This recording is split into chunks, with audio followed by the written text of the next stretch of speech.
পাবদা মাছ খেতে কারা না ভালোবাসে।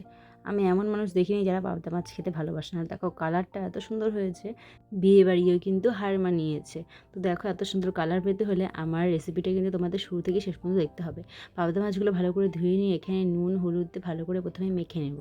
তো দেখো আর পাবদা মাছগুলো কিন্তু ভালোই সাইজের কিন্তু বড়, আর এখানে কিন্তু একটু কাঁচা সর্ষে তেল দিয়ে দিতে হবে, কারণ পাবদা মাছ কিন্তু তেল জাতীয় মাছ।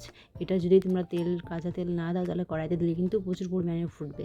তাই নুন হলুদ এবং তেল দিয়ে মাখিয়ে কিন্তু কিছুক্ষণের জন্য রেখে দিলাম। আর তারপরে আমি কিন্তু কড়াই গরম হয়ে গেলে এখানে সর্ষে তেল দিয়ে দেবো। আর সর্ষে তেলটা ভালো করে কড়াই এরকম ঘুরিয়ে ঘুরিয়ে নেবো যাতে সব দিকে ছড়িয়ে যায়। আর তেল গরম হয়ে গেলে কিন্তু একের পর এক মাছগুলো দিয়ে দেবো। তো সবগুলো মাছ তো একবারে ভাজা সম্ভব না, আর আমি তেল যেহেতু পরিমাণে কম নিয়েছি সেহেতু দুবারে মাছগুলো আমাকে ভাজতে হবে। তো মাছটা যাতে হালকা ভাজা হয় 1 থেকে 2 মিনিটের মধ্যেই কিন্তু এটা ভালো করে নিয়ে নিতে হবে, কারণ মাছটা যদি বেশি ভাজা হয়ে যায় তাহলে কিন্তু খেতে কিন্তু এর স্বাদ অর্ধেকটাই প্রায় চলে যাবে। তো দেখো মাছগুলো কিন্তু আমি হালকা ভেজেছি, যাতে হালকা লাল হতে হতে আমি কিন্তু এটা উঠিয়ে দিয়েছি।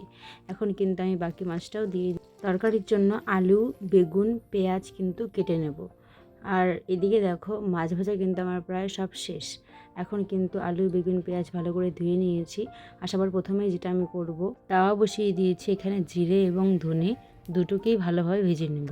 আর তারপরে আরেকটা কড়াই বসিয়ে দিয়েছি, এখানে তেল গরম হয়ে গেলে সবার প্রথমেই বেগুনগুলো আমি নুন হলুদ দিয়ে ভালো করে ভেজে নেব।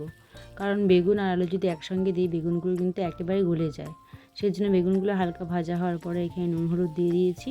আর নেড়ে চেড়ে ভেজে নেবো, এটা কিন্তু ঢাকবো না, এটা হালকাভাবেই ভেজে আমি কিন্তু উঠিয়ে দেবো। আর এদিকে মশলা নিয়ে নিচ্ছি হলুদ আর পরিমাণ মতো লঙ্কার গুঁড়ো দিয়ে এখানে একটু কাঁচা সরষে তেল দিয়ে দেবো। তারপরে কিন্তু এখানে একটু পরিমাণ জল দিয়ে ভালো করে মিলিয়ে নেব, কারণ এই তেল আর হলুদ লঙ্কার গুঁড়ো এগুলো যদি একসাথে মিশিয়ে যদি তোমরা তরকারিতে দাও তাহলে কিন্তু তরকারির কালারটাও কিন্তু খুব সুন্দর আসে, আর খেতেও কিন্তু দুর্দান্ত স্বাদ হয়। আর কড়াইয়ের মধ্যে দিয়ে দিলাম রাঁধুনি ফোড়ন আর কিন্তু পেঁয়াজ ফোড়ন দিয়ে দিলাম। আর বেগুনগুলো যেহেতু উঠিয়ে রেখেছিলাম এখন কিন্তু এখানে আলুগুলো দিয়ে দেবো। আলুগুলোও কিন্তু ভালো করে ভেজে নেব। তো দেখো আলুগুলো আমি হালকাভাবে লাল চাল করে ভেজে নিচ্ছি। আলুগুলো ভাজতে ভাজতে কিন্তু অর্ধেক সেদ্ধ প্রায় হয়ে আসবে। আর এদিকে দেখো বেগুনগুলো আর মাছগুলো কিন্তু লাল লাল করে ভাজা হয়ে গিয়েছে। আর বেগুনটা আমি কিন্তু পরে দেবো, বেগুনটা কিন্তু প্রায় 90% সিদ্ধ হয়ে গিয়েছে। আর এদিকে আমি দেখো সামান্য পরিমাণ আদা কিন্তু আমি বেটে নেব।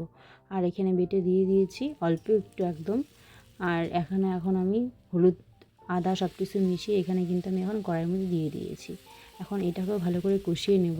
আর এখানে সামান্য পরিমাণ একটু জল দিয়ে দেবো। আলুগুলোর সঙ্গে মশলাটা ভালো করে মিশে যাবে, তারপরে কিন্তু আমি লবণও দিয়ে দেবো। তারপরে এটাকে ভালো করে শুকিয়ে নেব। আর যখনই তেল ছিটতে শুরু করবে তখনই কিন্তু এখানে আমি পরিমাণ মতন জল দিয়ে দেবো।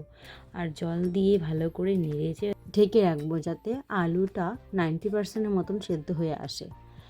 আর তারপরে কিন্তু আমি জিরে এবং ধনেগুলো ভালো করে বেটে নেব।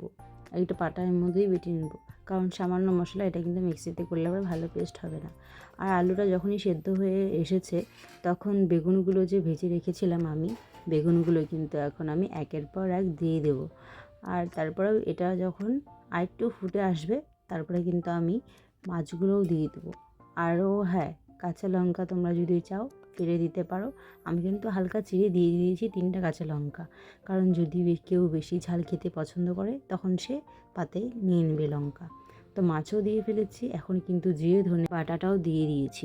এটা ভালো মতন ফুটলে পরে কিন্তু আমি নামিয়ে দেবো। ভিডিওটি দেখার জন্য অসংখ্য ধন্যবাদ। আর লাইক কমেন্ট সাবস্ক্রাইব করতে কিন্তু একদমই ভুলবে না। টাটা বন্ধুরা, তোমার সবাই ভালো থেকো।